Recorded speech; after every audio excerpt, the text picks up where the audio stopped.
So today we're going to do something different. We're going to talk about things that we did wrong, mistakes that we made, and just keep in mind, we don't make mistakes and we've never done anything wrong. This is just a hypothetical. Yeah, it's all experimental anyway. Yeah. So can you think from the early beginning of the store some mistakes that we might have made that we could have avoided if we had thought about it, or maybe someone had told us about these things? No, we didn't.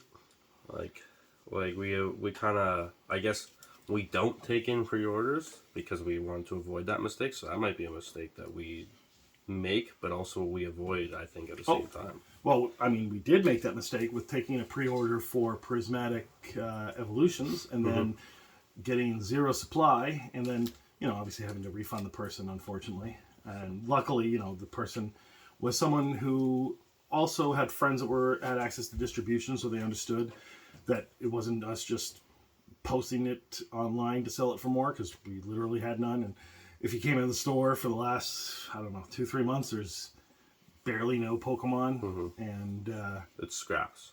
Yeah. And I think so then the actual mistake was from the very beginning of the store not buying the right things of Pokemon, because we didn't know, because we weren't.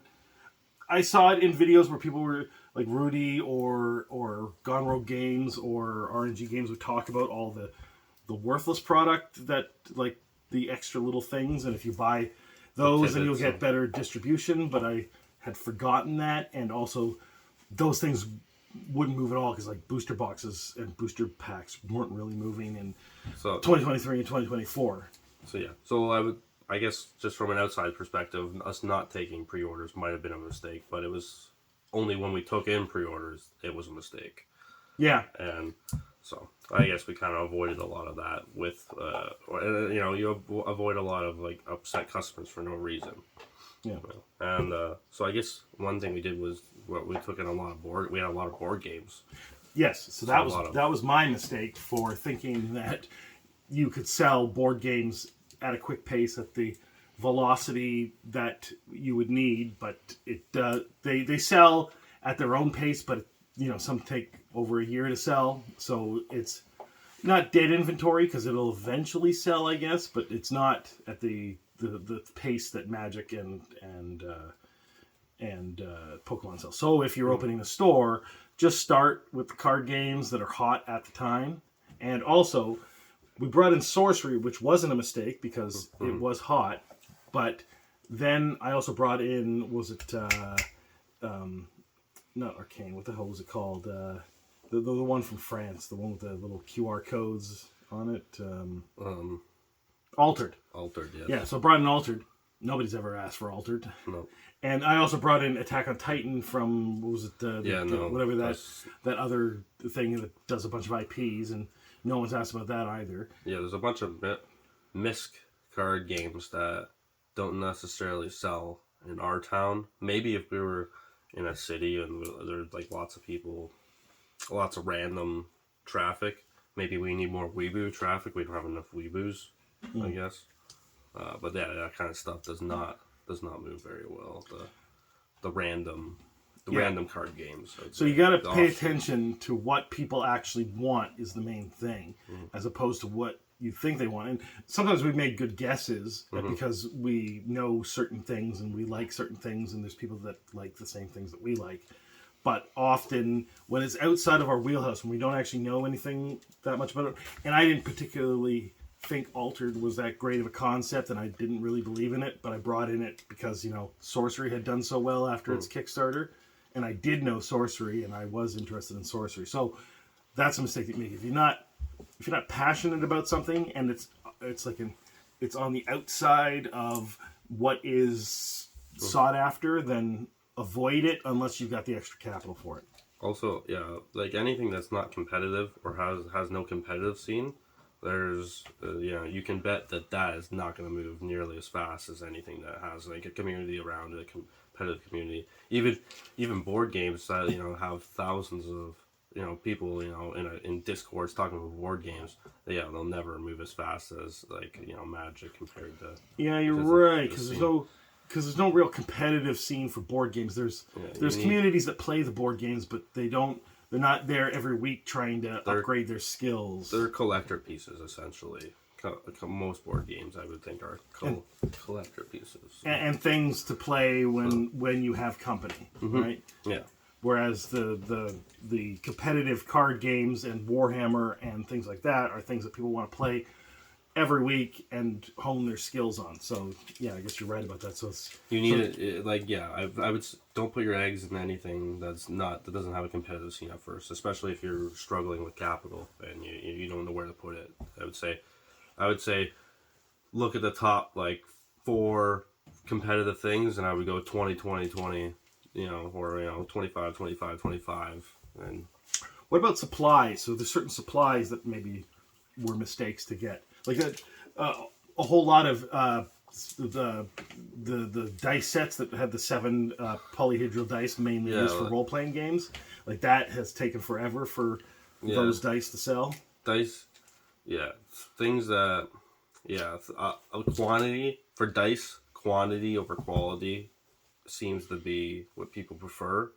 Like people prefer they don't care if they're playing 36 mini dice. If they'd rather take plain white 36 dice over glossy 7 set of a different thing, because there's more value to be had for multiple different games for that 36 set of 1/1s than there is.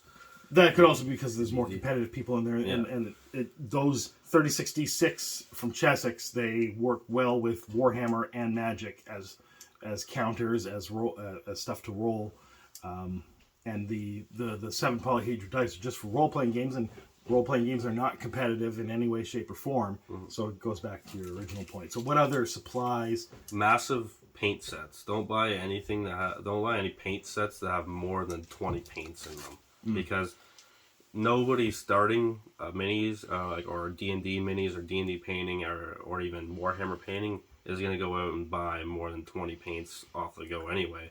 And most people just tend to slowly acquire their paint collection through different minis that they acquire. Like, no one's going to go buy 400 paints when they only got 2 starter sets. They don't know what they're going to use all those 400 paints for. So I'm glad we only bought 1 box of the 400 paint things. I think McKenna took the other box. Oh yeah. He took the. That's why I ordered it, because a friend of mine wanted it, and so I'm like, well, if he wants it, then there might be someone else that wants it. But I was wrong. Sometimes those things sit for a while. Yeah, so paint. Massive paint sets are a no-go, I would say. What would be the largest size of paint set that you would think? The most would be 20 to 25 paints at the most, I would say. Like the starter paint sets from GW and the Army Painter starter sets and the metallic speed paints and stuff, they all sell pretty well. Like those ones, we constantly restock those ones. And so for playmats, we got 20 playmats in the place at this point in time? Yeah, playmats. Do we need more or less? I can't tell. We need... Playmats are a flavor thing. There's the playmats that you need out of necessity, like the Flesh and Blood, the Sorcery, even the starter set for Magic ones. So you need to have those because they're just necessities for the game. They're tools. You mean the foundation starter? Yeah, the starter playmats, because people like that kind of stuff, and they're good tools too for people. But a lot of playmats, unless people are particularly ordering playmats, don't prioritize them heavily. Unless people really hey, I'm gonna get this when you get it in, or kind of like a pre-order or anything, I wouldn't heavily. The other day, I had a distributor tell me when I didn't want a pre-order. He kind of said, "Well, the rule of business is if you don't have it, you can't sell it. But also, if you have it and nobody buys it, you still got it, and you're eating the cost at it." But playmats are one of those things where I think some people are like, if you don't got them, you can't sell them. But at the same time, that's not a break or make deal for game store. People shopping at your game store. Yeah. It's just, I mean, that particular comment might go back to the prismatic thing that maybe that distributor was saying, if you buy this, then you'll get something else nice. I don't know. Mostly, I think he was mad that I didn't take a pre-orders out on something, and because I'm not gonna you should never pre-order something if nobody's even talked about it in your store, or like you shouldn't hedge your bets on things on hype, basically. Should never hedge your bets on hype unless you've been around for years and years, and you can see the pitfalls and the blood in the water. Yeah, stay away from hype. Did we make any mistakes with the sleeves? No, sleeves are a solid bet actually, because no matter how many commander decks you have, you always make more, and every commander deck is 100 cards, and everybody needs to sleeve those cards. Like and this is both inner and outer sleeves. Yeah, they sleeves move no matter what. Seems to be. Do we make mistakes on maybe the Harry Potter ones? Yes. We getting branded sleeves of certain things like Superman, Batman, Harry Potter, those things. Certain IPs, but people don't really want them. Yeah, any of your classic Dragon Shields are great. Anything from Dragon Shield, besides the weird IPs that nobody wants Ron Weasley on their decks. Yeah. So. And what about the folding white boxes, the storage stuff, and deck boxes? Deck boxes, deck boxes vary. They're like, if sleeves sell all the time and playmats don't, deck boxes are somewhere in between there. Mm-hmm. So deck boxes, like playmats, seem to be the least, because you got one playmat, you're never gonna need another one really, and like how many playmats are you gonna carry around in your bag with you? You get one playmat, and it's one that you really like, and that's kind of it. So if you're gonna get playmats in, make sure they're really cool playmats and not just generic ones from the sets or whatever. Like the Godzilla ones people really like. Oh yeah. And those were from the same company or the same game that Attack from Titan was. Yeah. And universes or whatever it was. So they made some cool things like. So even though they're actually for a different game, they sold for people who played Magic because they looked cool. You kind of gotta use your best eye for art on those playmats. Like it's cool graffiti stuff. Sometimes they have those interactive things on it, but nobody seems to care about those things. So just art. What deck boxes do we make mistakes on? The Tolarian ones, maybe. Maybe the Tolarian ones, because that's the same thing as the academic 133. You get one of them, and not everybody wants to carry around their deck box. Some people get used to carrying their stuff around in shoe boxes. Yeah, and you still have them in just that plastic case. I bought a tool case from Canadian Tire, a $40 tool case, and I put all my commander decks in that, and until I have more. Can you think of other mistakes that we made? Oh, the WPN stuff. So, we didn't plan the store based on getting WPN status, so we didn't get that stuff set up beforehand. And there's certain limitations with the store that make it difficult to get WPN status. Mostly just that we're not on ground level, so the people judging the WPN status don't understand that people are walking upstairs, and therefore there isn't a big front face, like on ground level sign. There's a sign with an elevator on the second floor. You can see from the ground, but there's not one right on the window because it's a semi-shared space too. So that's apparently a deal breaker to have a shared space. So just be aware if that's a goal of yours, which I don't think anybody should be sucking up the Wizards. But anyway, if that's a goal of yours, but it is nice to be able to have pre-release packs and prize.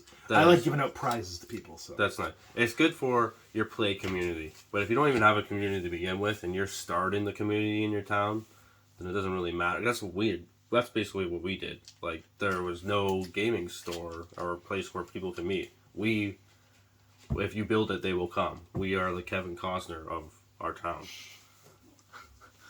And we started our community, and everybody's been pretty loyal since then, regardless of WPN. We explain, and we just are upfront about that. I think if you're honest with your patrons, you don't have to have any difficulties running a store. Yeah, I would still consider it a mistake to not look into what needs to be WPN, and then if you think you need to be WPN, to make sure that you know about before what limitations the space that you're going to be renting might have. Like, yeah, if you're definitely if you're competing with another game store in town that's already WBN, then it's going to put you behind. But for us, it wasn't too much of an issue. So, any other mistakes that we made? Like you said, we don't really make mistakes. I know, but theoretically, other mistakes. No, I can't think of anything. Yeah, definitely not. We did everything perfectly. Thanks a lot. And the next video will be about the good stuff we did.